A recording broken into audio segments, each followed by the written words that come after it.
Started. So welcome to everybody. We're just so thankful that you all have been a part of this whole week. We see many of some similar faces and or avatars who've been a part of this whole week. So, this has really been such an instrumental week. We've heard from so many students who are hearing from the experts, like Professor Tesmer, who is going to talk to us today just about her career. She has such an interesting career, and I've said, but please take notes. Our hope for these different sessions is to give you working recommendations, something you can leave with to say, I'm going to go and try this weekend, next week, the rest of this semester. We talk a lot, and there's value in talking about the concepts of leadership, but it's what's really, I think, meaningful, and what I've heard from students is, how do you put that into practice? What does that mean as far as an action item you can set up for yourself to go and implement? So, please utilize the chat to ask questions, show your camera, raise your hand. This is really interactive as well, so I know information to share with you as far as her career and advice and recommendations, where she went to school, some next steps, what guided her to get into this field to begin with. But also we have some questions that students submitted last week. So again, please, make this as meaningful, and welcome the dogs, as you can. This is really for you all. So let's see, without further ado, Professor Tesmer, what we'd love to hear from you, and we've asked this of the previous faculty as well, is what did you go to school for, and what were your degrees in, and then what was your first job out of college? Those have been some interesting ways to get started. Sure. So we'll take it away. Thanks for having me today. I really appreciate the chance to talk to our students. I hate not seeing you guys in person. It's my least favorite thing to not meet you guys, and the class I teach is usually so much better when we can argue with each other in class, and I'm so sorry we're missing that. It'll come back. I'm sorry it's not this semester. So what did I went to college because my parents told me that I had to go to college since the day I was born. So I never thought of doing anything else. I actually went to Texas Christian University. My parents still live in Arlington, and I went to school close.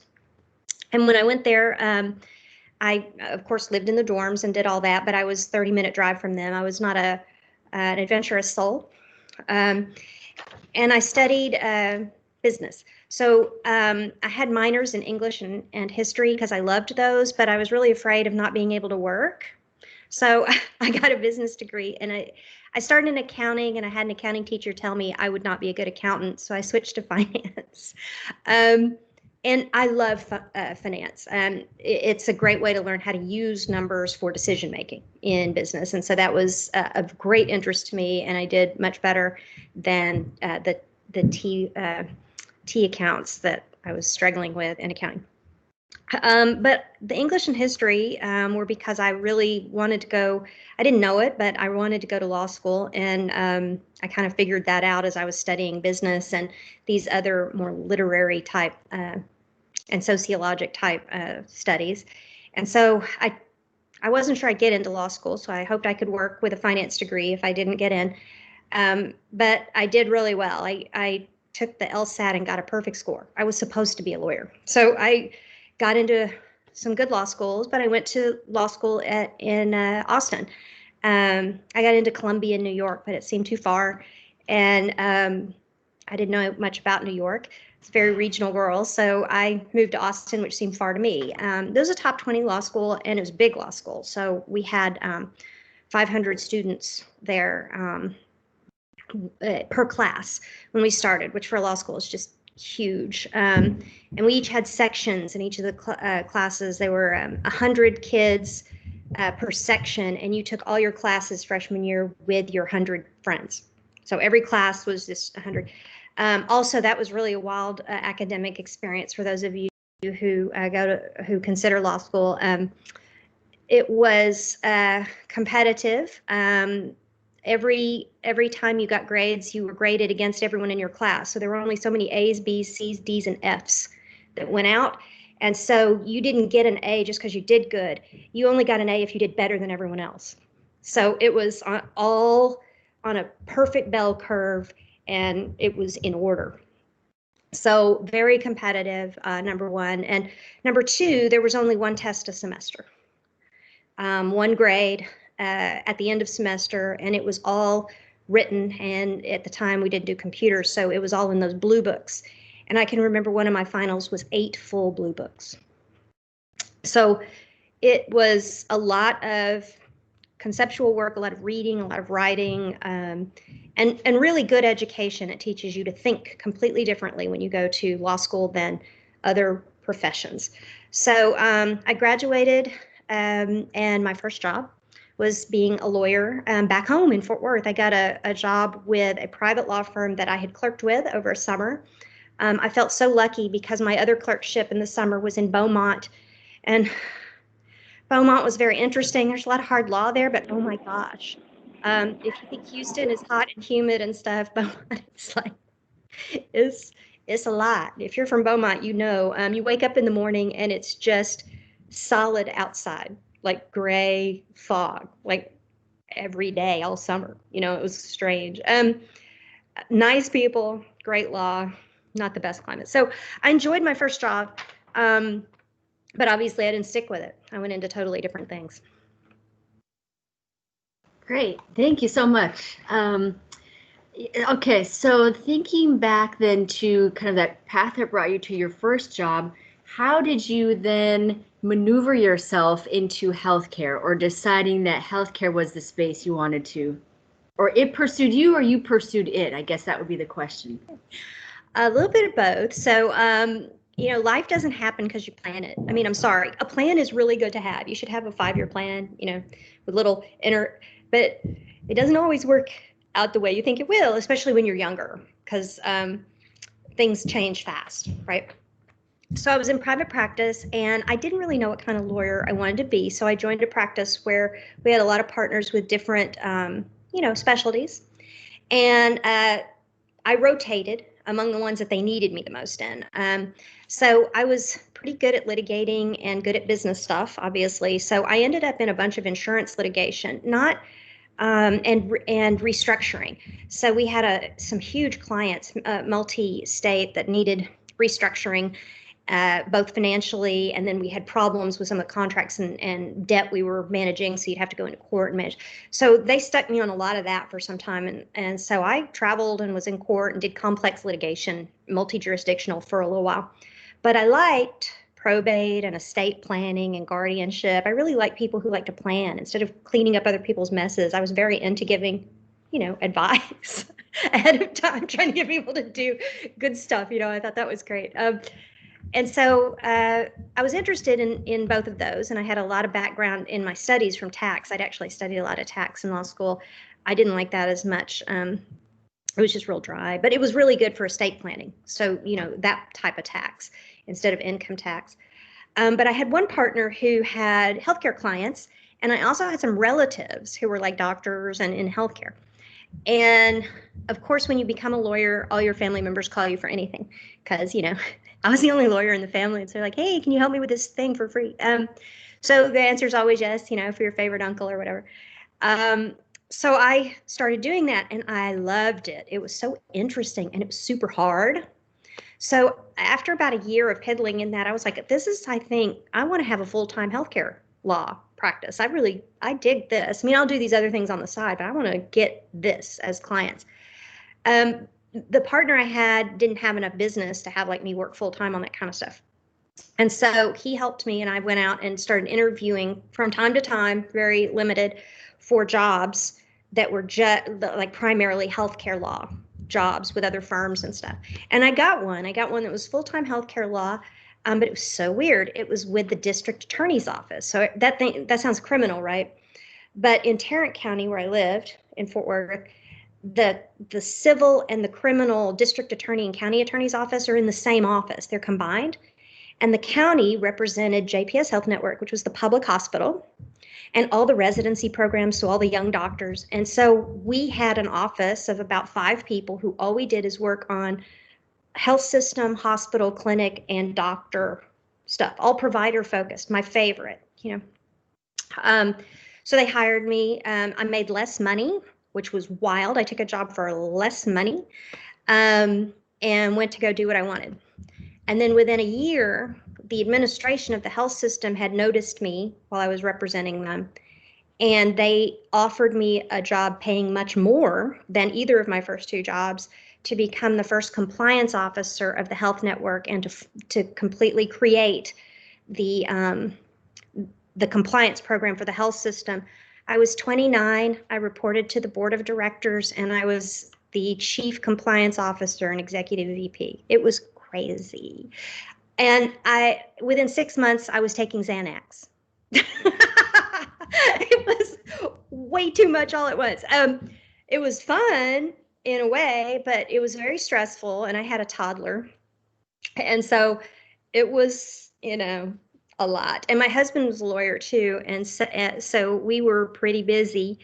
And I will tell you, looking back on it, it's totally worth it, but it's a good thing I was young, because now I wouldn't have that much energy. Wow. That's it.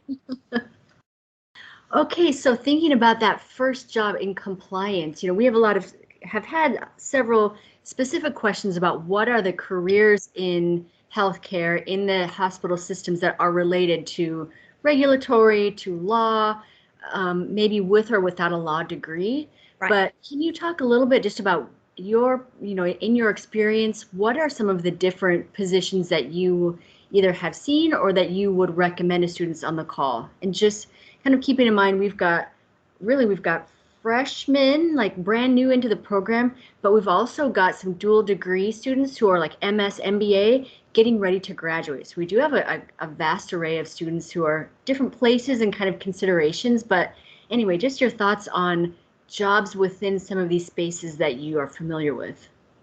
So there's some really technical jobs that don't require advanced degrees, and then there's some definitely kind of advanced degree jobs. So let's talk about them that way, since we've got kind of a mixed crowd here on levels. If you are looking to work kind of in a regulatory space, like I did when I started, you can do many things. Most of the regulatory work, you can split the regulatory work into kind of three buckets in the health systems, and like what I was working in. You can work in compliance, which is a blend of looking after some clinical and business metrics, and it's more of an audit function. You can work in purely clinical regulatory work. So if you have a clinical background, there are specific jobs that with a clinical background, they need your regulatory expertise matched to care delivery. Then there's ones that are very specific for business. They're usually in the business office, and they deal with coding or with billing or things like that. And then, of course, you've got everything that you would assume goes with human resources, contracting for the health system, and that includes insurance contracting. So those are kind of the buckets. I would say that if you're looking at compliance, you have a couple, the audit function, you have a couple things. Being an auditor, being a certified fraud examiner, very good background for that. Being an expert in coding in health systems is really good for that. And that's for kind of to be in the compliance program, to be one, and that those are things you can do with a undergraduate degree. A lot of people start by actually doing the work in. Oh, I think we just got you muted.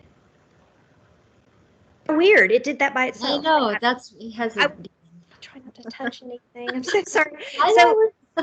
So I don't know if you heard me, but undergraduates can do that. And a lot of times they start out in the billing office, or they start out in the coding department. If you get a certification in coding, which is a specific, not degree like your 4-year degree, but it's like a certification.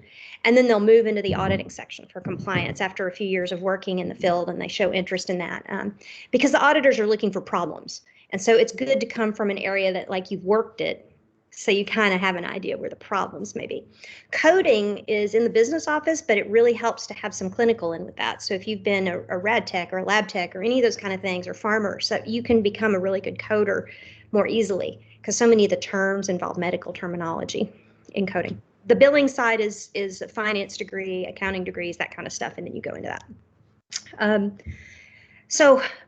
then obviously, if you want to be an executive in healthcare, this is a highly educated workforce. So you want a master's degree. You want to get, if you want to be an executive, you need a master's, PhD, a JD, an MD, something, an M something, or a D something. And you can do that while you're working. So it isn't like you have to go straight through to law school. I did that. I did get my law degree, but I went back and got an MBA from UT Dallas while I was working, and an executive. And people were like, "Why?" And I was like, "Well, I want to be a CEO or president someday of something, and I think I need that. I'm not sure they'll take me without an advanced business degree to that level of leadership." So I went and did that, which was a great thing to do. Going back for an MBA when you've worked a few years, oh my God, you actually know what they're talking about. It isn't like blank, you can feel it, you've seen it, so you learn more esoteric things because your basics you've kind of already seen in practice. So anyway, those are great things you can do. Human resources, you can do flat out with a business degree, any business degree, but you need to get into the field. It involves labor rules and regulatory requirements for labor, and it is a degree, or it is a business that you can be in, or an expertise you can have and work anywhere.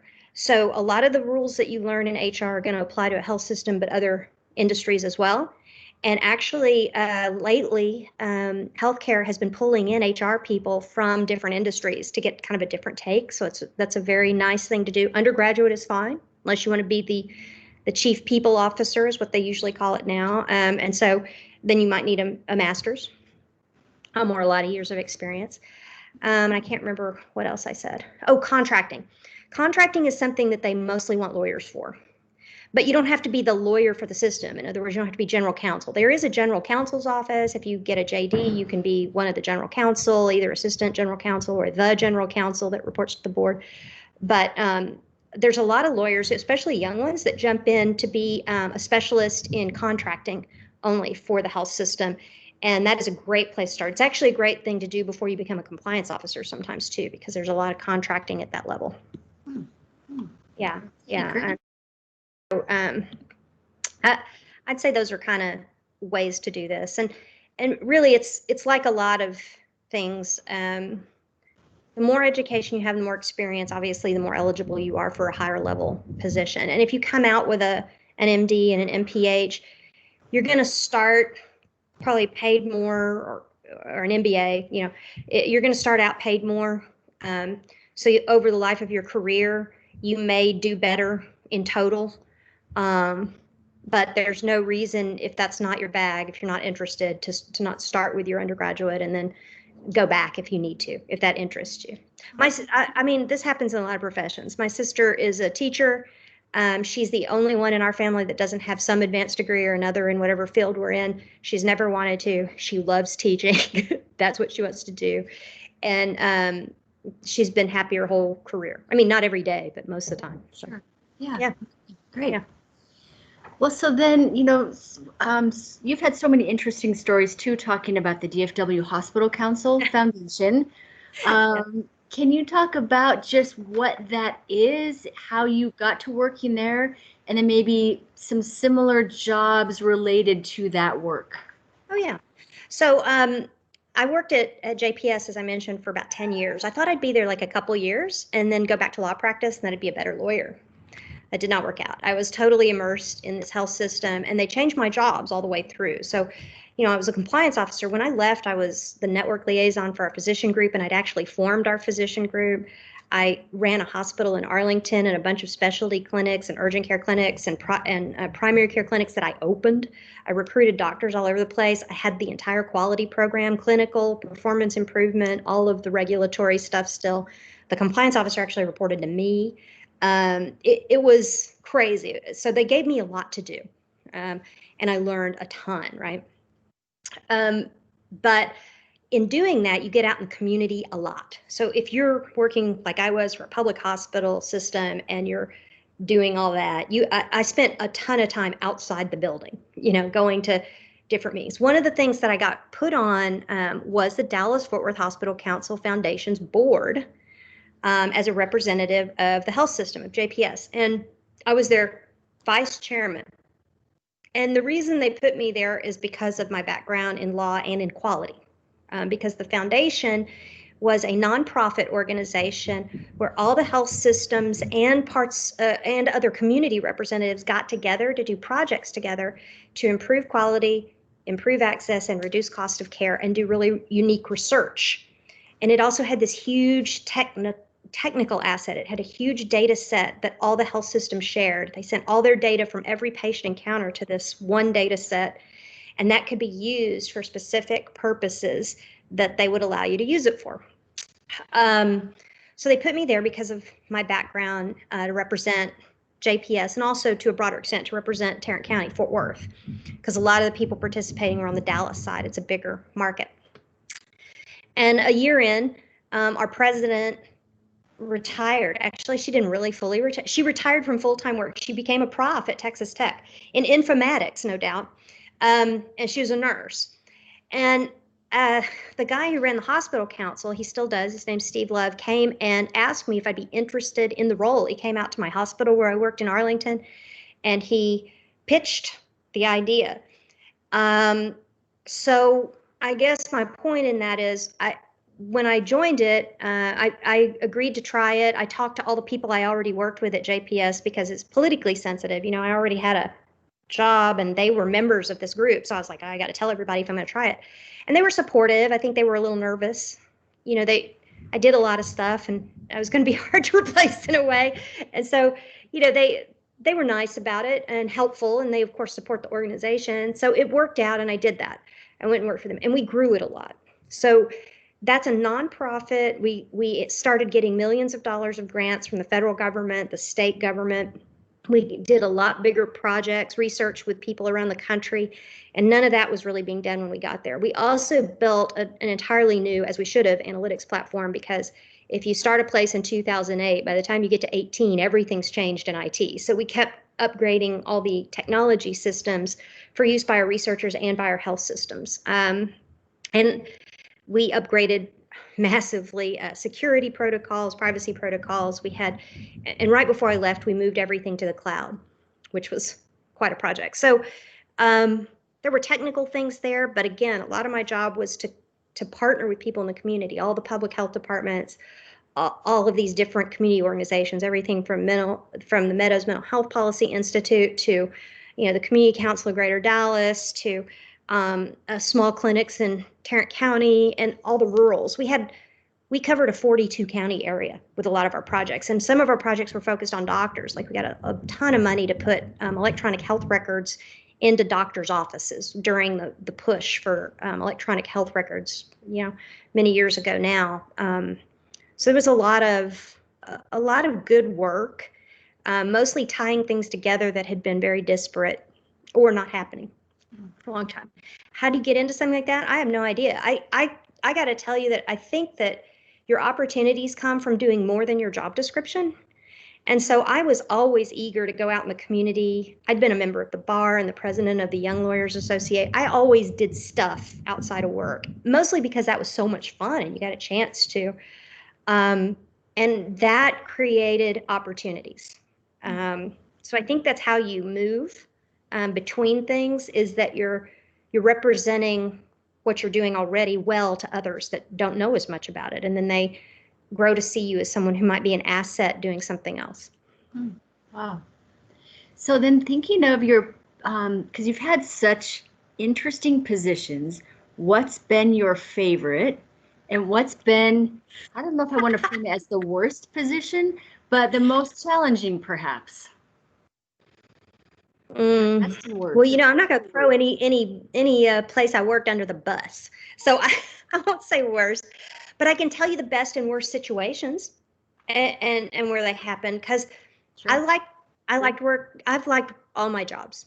I've been really lucky, you know, but there have been reasons I've moved, and there have been times when it wasn't any fun, you know, at every single job. So I don't think it was really job specific. It was more situation specific within a job. So I'll give a few examples. I really loved practicing private law because I found it, I don't want to say easy. I found it in my wheelhouse. It was just not, um, it was a lot of hard work, but that's how my brain worked. I mean, it was natural to do that work for me. And I didn't even realize how natural it was till I got a little older and I realized how hard other people were working at it, that things that I missed that I didn't have to do because there was intuition involved with what should happen. And I was progressing really quickly through that and leading at a very young age. And I was surprised at that. And then I found out later, well, one of the reasons is it just was a fit, right, for skill. But it wasn't really a fit for heart. And that's why I changed it. I wanted to go do something that was, I felt like I was too removed from the action. So I wanted to get closer to what was happening in the work I had. So I pursued that. When I worked at JPS, I learned more than I learned anywhere else and faster. I mean, I have never drunk from a fire hose for so long. There's so much stuff. It was awesome, but I was tired, very tired. And we also had an enormous amount of politics in that job. I mean, our bosses were the county commissioners. So people elected were making decisions for our board and for our administrators, and it made everything really hard sometimes. And so that would wear on you. And there were times where it would be like, I can't believe I'm working this hard and nothing's happening. Or I can't believe I'm working this hard and there's something else going on I don't know about and nothing's happening. You know, it'd get frustrating. At the hospital council, I felt like the opportunities were amazing, but you only got to win every year or two because getting that many people to agree to something so complex takes a long time. So when you won, it was big. When you got a project through, it was like, oh my gosh, this is awesome. But it didn't happen. You couldn't count your wins, you know, in a weekly, monthly, or even annual. You had to sometimes go 2-3 years going, oh, well, we got it. Finally, it's really moving now, or we birthed a new project. It's going. Whereas the longest timelines I think I had in JPS even were like a year, because you'd get a building plan through and you'd build something, you know, I mean, and maybe that took a year, maybe it took 18 months tops. Those were like the longest type deals. And it was a much bigger place. So, you know, more resources than like a hospital council. And the job I'm in now is really cool because I'm meshing together business and industry leadership with health system CEO leadership and doing work for them that they agree on together. That's very influential. I mean, you end up with these really neat approaches to really hard problems. What's frustrating about it is that you can only do so many. I mean, it's very limited because the agreement and getting there and prioritizing, you have to keep to a very narrow group of ideas or you get nowhere. So at Plus, this is the first time I've worked mostly, I mean, even absent the pandemic, now I'm working mostly from home. So it's different on a human scale. You know, I go to people's offices, but I don't go to an office every day with a bunch of people, which is different. I like it in some ways, but sometimes I miss having a crew. Mm-hmm. Those are all things to think about when you're that's right, in your career. So at this point, does anybody on the call have a question, or you want to stick something in the chat that we can address? I have more questions, but just want to see if anybody has something.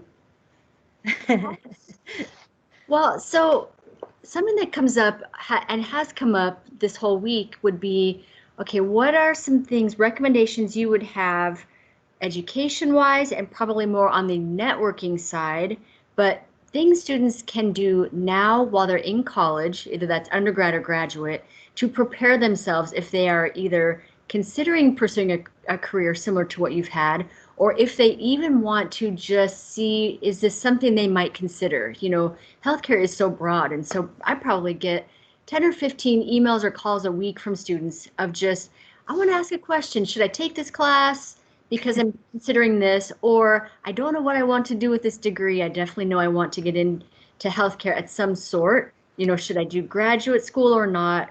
what should I study and should I specialize? And then just so many questions about career options. So I guess that kind of frames this question of what are recommendations you have for students now as they are in college and preparing themselves? So, a few things. I'd say study what you like. Okay, if take the class.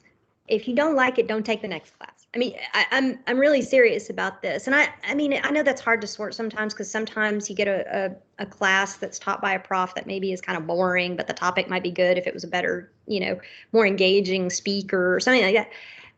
But you know what I mean. I mean, surely you've tried things like I tried soccer. It was fun for a while, but then I quit. I mean, it's don't make your career, don't get your schooling in something you don't enjoy the topic. So just keep that in mind as you go through all of this. If you like the topic, I say study it more. And I'm kind of a fan of studying early. You'll still have to take a ton of continuing education your whole life on every topic, and you're going to learn you're going to learn new things your whole life if you're progressing in a career. So, don't worry about that. But it's real hard sometimes to go back to school because you get life, and so be ready to understand it will be harder to go back to school once you have a million other things going on. That now doesn't mean you won't, but I mean, it's just harder. Okay. It's not easier to go back to school. It's easier to do school and then go work from an effort standpoint. So I also know that means you're very poor. You're going to borrow money, or your parents are paying for things they can't afford to either, or whatever. Yeah, that's true. And you got to watch your debt. But as weird as it sounds, people rearrange and get their debt paid back. I mean, especially if you're studying something in this healthcare or business arena, there are just so many jobs. And your career will be long, and neither of those items are going away. They're not in flux like oil and gas goes up and down and up and down. Everybody talks about trying to get renewable energy and for oil to kind of go down. It's not that flexible. Everyone gets sick. They get sick in different ways. You might have to learn new things, but there's going to be sickness and wellness all the time as long as we all have bodies. And business is the same thing. Businesses are everywhere. So it's a very safe background to have if you like it.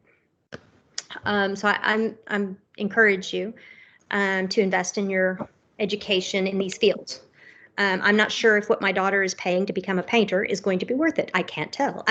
It's a much higher risk proposition. This is the way I look at it. So I'm not sure. There was a lot in that question. I think that when you're young, and some of you are older students, so you'll know for sure what I'm talking about. But sometimes when you're young, you don't let this seep in as much as maybe it can. It's hard to. It's really important while you are networking to not be thinking just about yourself. Most of the time, networking happens with back and forth. You, even young and without that much experience, can give to the people you are networking with. Offer your time, offer your talent, offer your ear, ask questions. People are old like me, love to answer questions, Don't call and go, I need a job, I need a job. That's not how you get a job at all. At all. Everyone needs a job.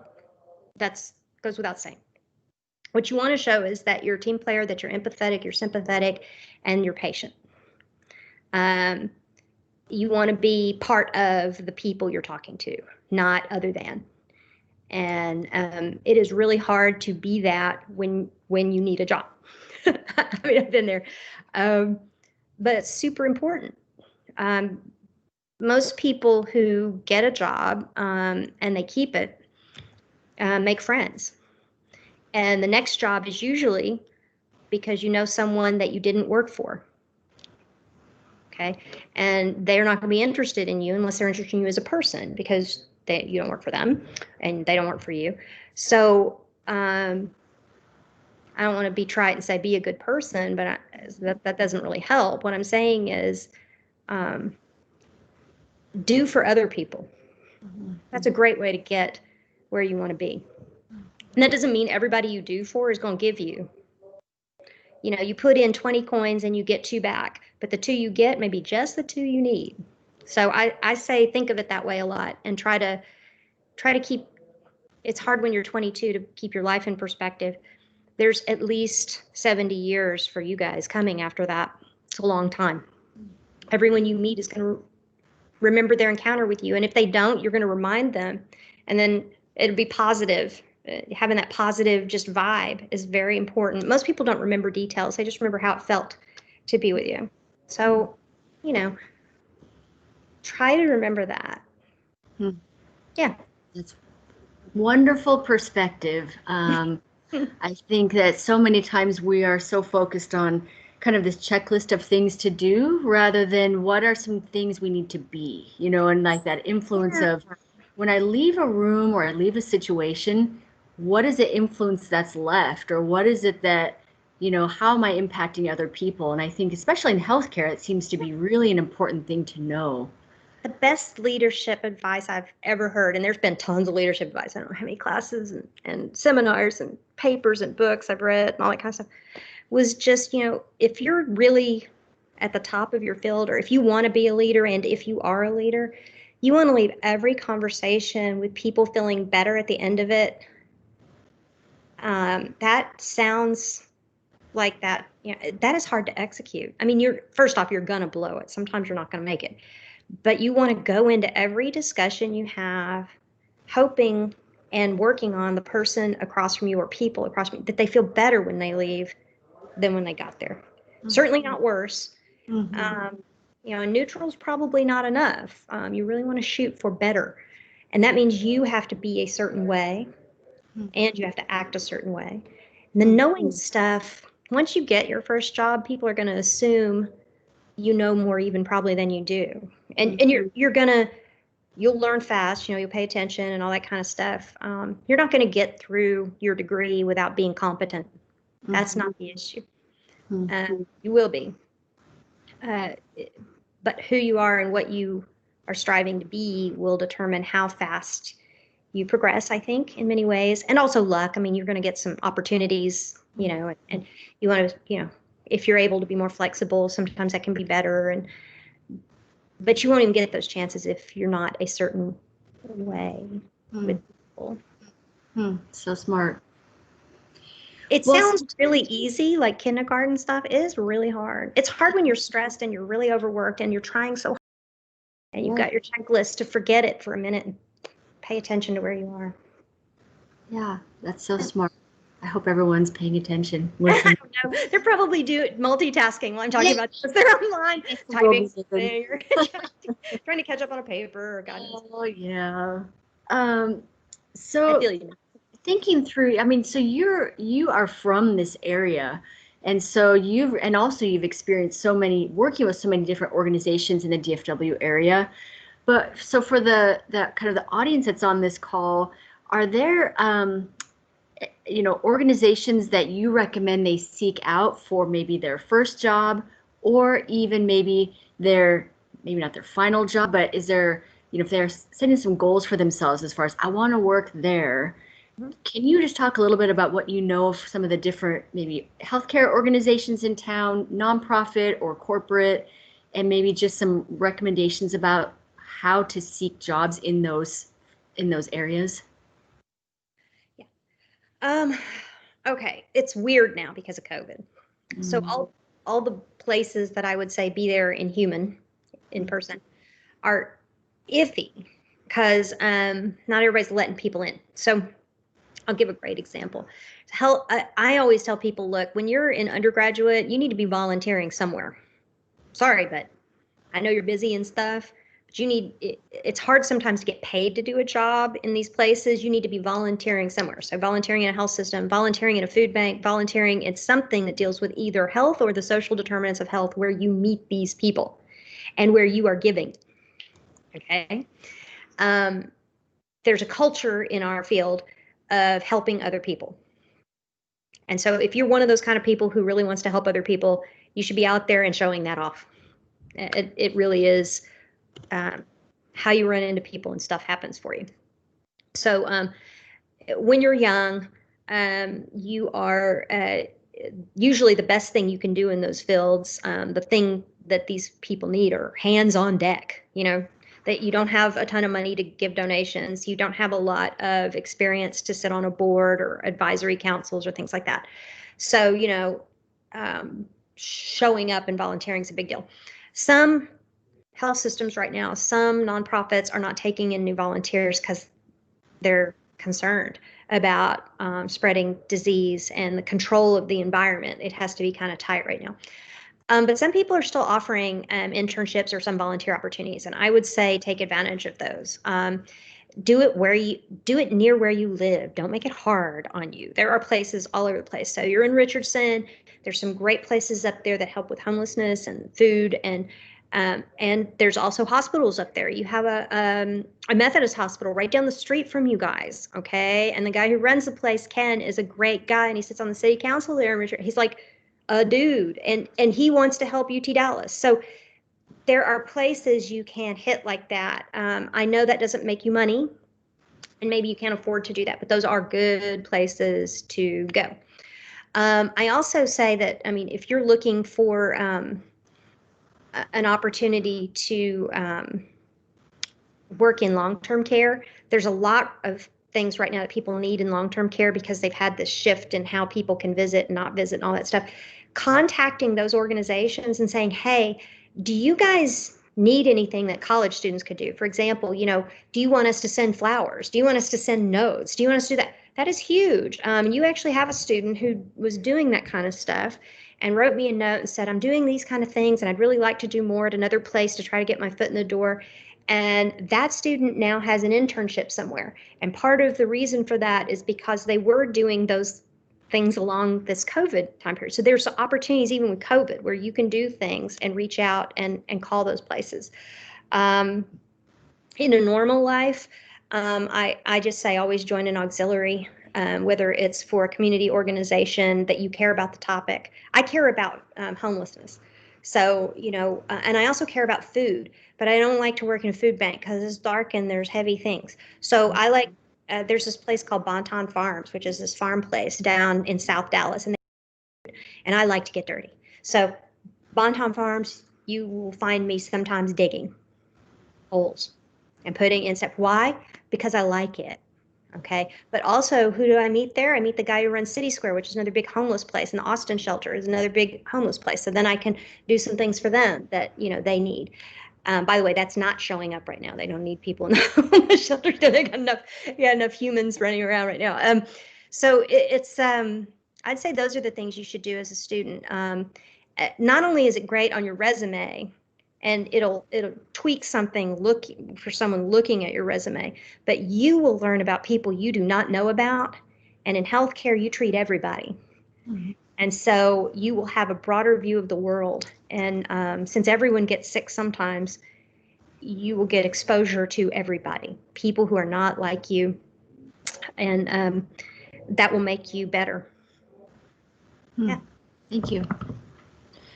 Well, so a question that's come up this week, and we've asked it in a couple of different ways, but something along the lines of, what do you wish you knew then that you know now? And another student worded it as, what's some advice you would give yourself as a young professional, knowing what you know now? Well, I would try to enjoy it a little more. All old people say this, I swear to God. You get to a certain age and you're like, gosh, I really wish I'd have relaxed like you could, People get so uptight when they're starting out. And I think everything's a big deal because they don't know what is a big deal. So they have to, if they want to, if they're really driven, everything's a big deal. Everything is not a big deal. Sorry, it's not. Now, if you are a neurosurgeon, everything might be a big deal. I haven't been one of those and I don't know. That's your next job. We'll see. No way. No way. I've seen neurosurgeries. I don't need to be doing anything like that. By the way, I'm really bad at science. So if any of you are thinking, I'm not sure about this healthcare thing, you don't have to be good at science. You just have to be curious about it. Other people will teach you. They love to teach you the clinical stuff. You just ask and it'll come in. Try not to faint when you see your first trauma. It's awful. Very embarrassing. So Where was I? What do I wish I knew? I wish that I had been a little more relaxed. I wish that I hadn't taken myself so seriously. I wish I had a little better sense of humor about when things went wrong. Most people would call that just maturity, which is really hard to have when you're not mature yet. So I try not to kick myself too hard, but there were times where I would just make such a big deal out of something that was just not a big deal. Also, and some people, this is a weird thing to say, but I wish that I'd known that smart people don't know everything. So if you're smart, or you assume other people are very smart, I mean, you're working with a lot of smart people in this. If you're in this field, everybody's smart, okay? They're well educated, they're good at what they're doing, or they wouldn't be there. Man, I would realize that the smartest people don't always know what you're talking about. You got to be patient.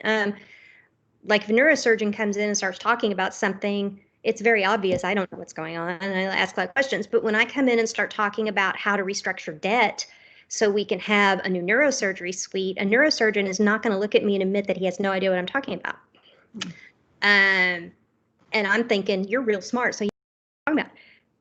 They were not trained in that. They don't know that. And so then I get irritated because they didn't seem to think it was important, and they would blow it off. And I'd be like, how can you blow this off? We can't have it unless you help me, and there's but no confession that they didn't know what I was talking about. It was more, pushback. And this happened a lot. And then when I got a little older, and actually when I went to UT Dallas and got my MBA, I got it with a bunch of doctors. There were a ton of doctors in my class. It was McCracken's classes. And I realized they didn't even know what strategic planning was for. They didn't realize it was important. And they learned in this class because they never had any business classes. And they were in these roles because they were really good doctors, and they did not know they couldn't read an income statement. They did not know. And so then I understood, oh my gosh, I've been a jerk. I thought they were being obstructionists. They just have no idea what I'm talking about, and they don't feel comfortable admitting it.